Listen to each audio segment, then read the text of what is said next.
माँ कालिका का उद्भव और स्वरूप। प्राचीन समय में जब अधर्म ने धरती को घेर लिया था, जब देवता तक असहाय हो गए थे और राक्षसों ने स्वर्ग तक पर अधिकार जमा लिया था, तब शक्ति का प्रचंड रूप प्रकट हुआ। वही थी माँ कालिका, जिन्हें महाकाल की अर्धांगिनी, काली, कालरात्रि, चामुंडा, भद्रकाली, दक्षिणा काली और शमशान काली कहा जाता है। जब भगवान विष्णु के आदेश पर देवता महाशक्ति का आह्वान करने लगे, तब उनके क्रोध से उत्पन्न हुई एक काली ज्वाला। वही ज्वाला काली माता का रूप बन गई। उनका शरीर अंधकार से भी गहरा, उनकी आंखें लाल अग्नि के समान, बाल बिखरे हुए और जीभ लाल रक्त से रंगी हुई थी। 4 हाथों में वे त्रिशूल, खड्ग, खप्पर और अभय मुद्रा धारण करती थी। माँ कालिका के 8 प्रमुख रूप माने गए हैं। दक्षिणा काली, जो भक्ति और मोक्ष प्रदान करती हैं। शमशान काली, जो मृत आत्माओं को मुक्ति देती हैं। भद्रकाली, जो अपने भक्तों की रक्षा करती हैं। चामुंडा काली, जो राक्षसों का संहार करती हैं। रक्त काली, जो राक्षसों का रक्त पीकर पाप का नाश करती हैं। गुह्य काली, जो तांत्रिक रहस्यों की अधिष्ठात्री हैं। महालया काली, जो पृथ्वी की ऊर्जा को संतुलित रखती हैं। मातृकाली, जो अपने भक्तों को मातृत्व और करुणा से आशीष देती हैं। माँ कालिका का रूप भले ही भयानक लगे, पर उनका प्रत्येक रूप सुरक्षा, शक्ति और मोक्ष का प्रतीक है। वे अंधकार में प्रकाश हैं, मृत्यु में मुक्ति हैं और समय में काल हैं। माँ कालिका का संहार लीला। एक बार जब राक्षस रक्तबीज ने पृथ्वी और स्वर्ग दोनों पर आतंक फैला दिया था, तो किसी भी देवता का अस्त्र उस पर प्रभाव नहीं डाल पा रहा था। कारण यह था कि उसके शरीर से जब भी एक बूंद रक्त गिरती, वहां से एक नया रक्तबीज जन्म ले लेता। तब देवी दुर्गा ने अपने क्रोध से काली माता को उत्पन्न किया। माँ कालिका ने जब युद्ध भूमि में प्रवेश किया, तो आकाश हिल गया, धरती कांप उठी।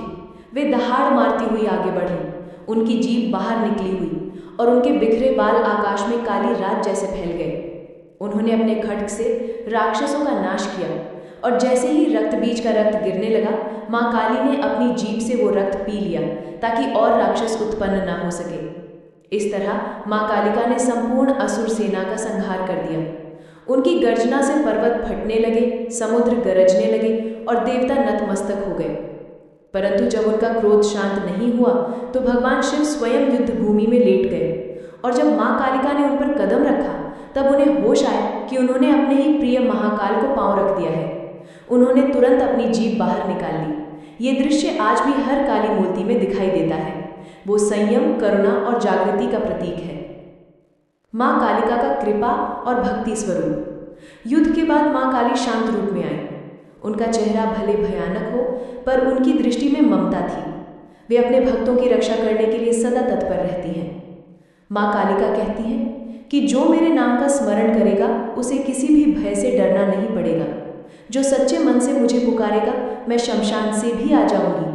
जो सत्य, साहस और करुणा में विश्वास रखेगा, उसे मैं शक्ति दूंगी। उनके अनेक चमत्कार आज भी भक्ति में प्रकट होते हैं। माँ कालिका भक्तों के दुख हरती हैं। भूत प्रेत, तांत्रिक बाधा या मानसिक अशांति सब उनका नाम लेने मात्र से नष्ट हो जाते हैं। वे भक्त को निर्भय, निर्दोष और शक्तिशाली बनाती हैं। कहा गया है कि जहाँ माँ कालिका की आराधना होती है, वहाँ अंधकार मिटता है, वहाँ भय नहीं रहता, वहाँ केवल शक्ति का प्रकाश रहता है। माँ कालिका का ये रूप न केवल संहारक है, बल्कि जीवन देने वाला भी है। वे कहती हैं कि मैं ही समय हूँ, मैं ही काल हूँ और मैं ही वो शांति जो समय से परे है। इस प्रकार माँ कालिका की कथा हमें ये सिखाती है कि अंधकार चाहे कितना भी गहरा हो, जब काली का प्रकाश प्रकट होता है तो हर अंधकार मिट जाता है। अंतिम प्रणाम। जय माँ कालिका, जय महाकाल की अर्धांगिनी, जय महातांडव रूपिणी माता।